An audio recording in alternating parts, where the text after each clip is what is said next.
Thank you. Good afternoon, everyone. My name is Rafal Kaja, and today I would like to talk about how to navigate the IoT, especially industrial IoT landscape, with robust product security. But I have a problem with switching the slides. Oh, no, that's great. And I'm coming here from Poland, from Warsaw. On a daily basis, I work in EY, in technology consulting, in OT, IoT, especially industrial IoT cybersecurity hub. And from a degree level, I am an engineer in terms of automation, in terms of the computer science. And in our team, on a daily basis, we are doing projects for our customers in terms of securing their environments, to provide better working world for them. We are doing a lot of assessments, penetration testing, automation testing, cybersecurity solution testing. And we are also working in our laboratory, which is located in the Warsaw. And it is the biggest laboratory in whole EY in terms of cybersecurity for industrial networks and for industrial IoT. And Today, according to last report from Key Factor company, 43% organizations believe that they are properly secured against the attack related to IoT landscape, but 56% agreed that they are missing some measures, some controls, how to provide better security for industrial IoT infrastructure and devices. And what can we say about what are the most significant security challenges nowadays which are facing industrial IoT world? So according to our customers, according to our experience with various testing, with providing product security, we see the most common issues related to lack of standardization, a lot of physical security risks available, some vulnerable software and firmware, and it is worth to mention here that a lot of these vulnerabilities are not patched in a timely manner, and sometimes we are not able even to obtain these patches, and we need to help our customers to address it by doing some workarounds. And also weak authentication mechanism, and the biggest problem could be a problem with supply chain vulnerabilities. I believe you heard the last matter according to Hezbollah groups which were impacted by remote attack related to their pagers via which they are communicating. Which were exploding massively. So if we consider that it is very easy to put some explosive charge to handy devices, so for sure it must be easy to put some backdoors in firmware or hardware of other industrial IoT assets. And what measures can be taken to tackle those emerging threats to industrial IoT devices? For sure, we can focus on some of them. It could be software testing and vulnerability assessments. It could be implementing some secure development practices or maybe proper lifecycle and patch management. Also, boosting and tampering detection mechanism for detection of attacks. Maybe also some part of awareness by security trainings for developers and end users. But according to the topic of my presentation for today, I would like to focus mostly on the compliance with the standards, third parties, audits, and certification, and very rigorous security testing. And the question, if you are near to standards, so can standards help strengthen the security for industrial IoT infrastructure and assets? According to some, I would say, fresh government's regulations, which are supporting IoT and industrial IoT products security, in March this year, the government of USA has implemented new labeling systems with, I would say, some stickers, which helps to differentiate which IoT and industrial IoT products are susceptible to a very broad range of security vulnerabilities, so which makes easier for end customers to obtain proper and more secure devices. Also, from the same country, from the US, the Protecting and Transforming Cyber Healthcare Act, called in the abbreviation PATCH, has published the act which helps to act against the manufacturers who do not treat security as a priority, so to take some actions against them. And also we have some part of the European Union which introduced the regulations in terms of the radio devices and wireless devices for IoT and industrial IoT, which provides some basis for technical features, for the protection of privacy, personal data, and to work against frauds. Okay, but what we can get from also some global and very big standards, which are also available for a very long time.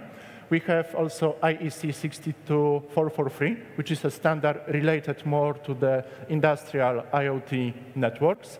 And it provides some fundamental requirements about security, how to build properly infrastructure, and how can we address a lot of security issues. We have also Institute NIST, National Institute of Standards of Technology from the US, which implemented cybersecurity program for IoT devices and for IoT infrastructure.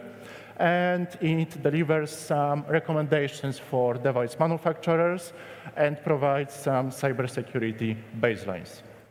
Also, we have very specific act, IEC 27400, which contains guidelines on various risks, provides some principles for security and privacy of Internet of Things solutions. But talking about standards, how we could approach for IoT cybersecurity testing and approach for cybersecurity certification for industrial IoT networks and devices. Now I would like to share with you our EY's OT IoT cybersecurity approach for product security assessment, for technical assessment, which contains from 4 main big steps. The first one is describing the target security level which we would like to achieve for some devices, for some solutions. And here we are trying to identify various domains which we could consider in our assessment and in our test, which could be some authentication domains, system integrity, data privacy, or maybe resource availability. Next, we are conducting product security assessment, and it is usually technical assessment and also some kind of assessment on the paper, where we are analyzing various factors and where we are considering various threat scenarios.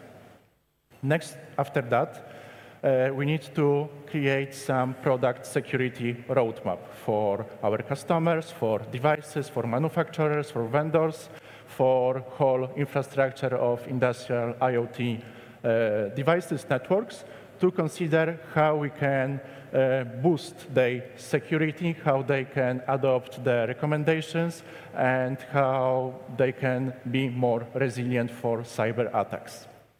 And after that, we are also able to deliver some regulations compliance by providing certifications. And I would like to say here that we are also trying to be a certification body for IEC 62443 standard, and we are trying to achieve this also for other standards to provide like labels for devices, for systems which are cyber resilient.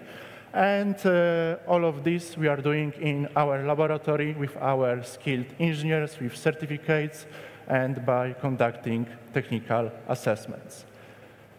And going to a little bit more details in terms of product testing, we can divide it into 3 stages. It can be configuration check, it can be application testing, and it can be also communication testing. Starting from configuration check, usually we are focusing on programming microcontrollers, on reverse engineering things, on checking the hardware, firmware, software, and how the device overall is built, if it is physical resilient, etc., etc.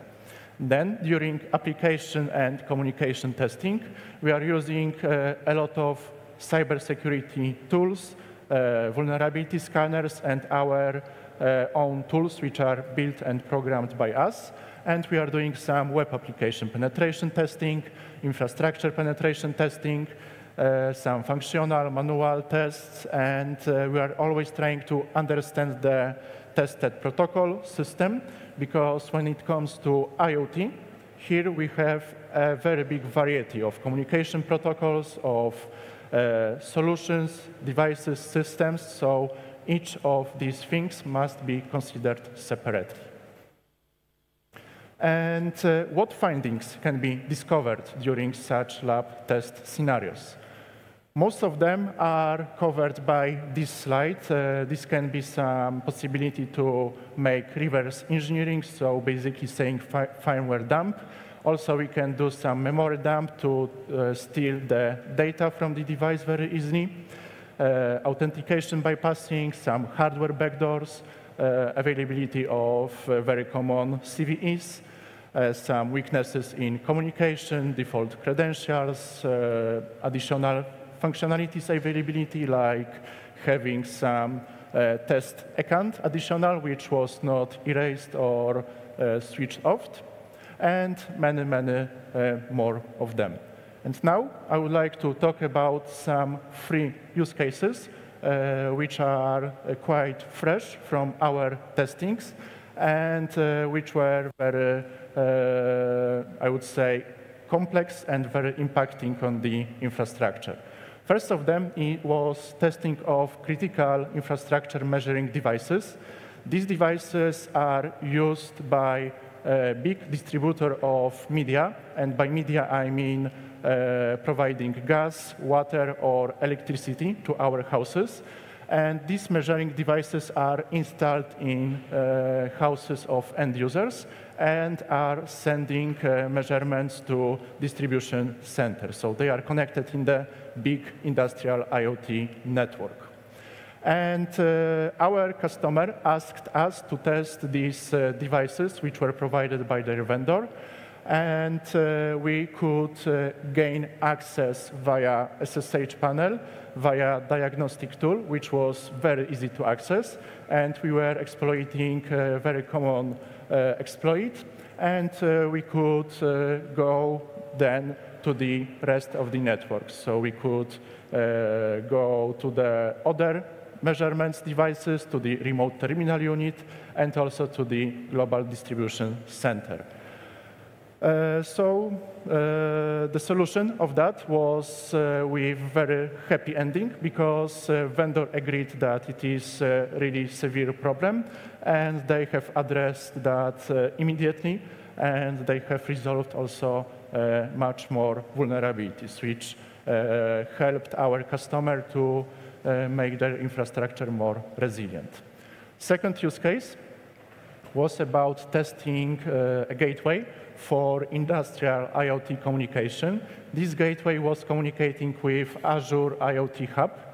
And during the tests, we discovered that all data required for establishing communications, so credentials, are stored in plain text and are very easy to access. And we are also trying to do some denial of service penetration testing, during which device stopped communicating and temperature increased rapidly of this device.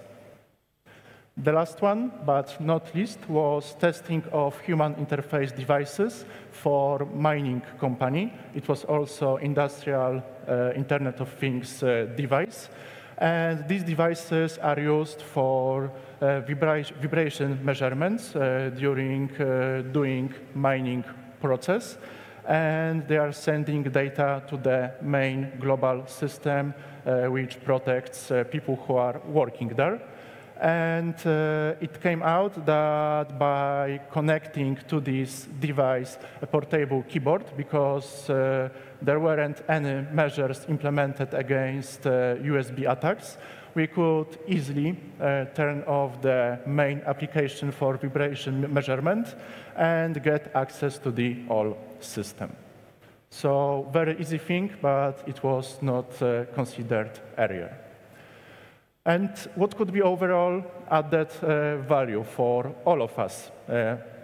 So for vendors, such conducting product security testing is an increased customer confidence on the market. It is also bigger market trust and brand reputation. For users, it is operational reliability and safety, enhanced security posture, and for these two groups, it is regulatory compliance and adherence for standards. And by the end, I would like to outline and bring to your attention that we are not working against vendors, suppliers. We are working together with vendors, together with customers, together with end users to provide better security overall and to make better world everywhere and for everyone. Thank you for your attention. Big applause for Rafal. Thank you so much. Thank you. Well done.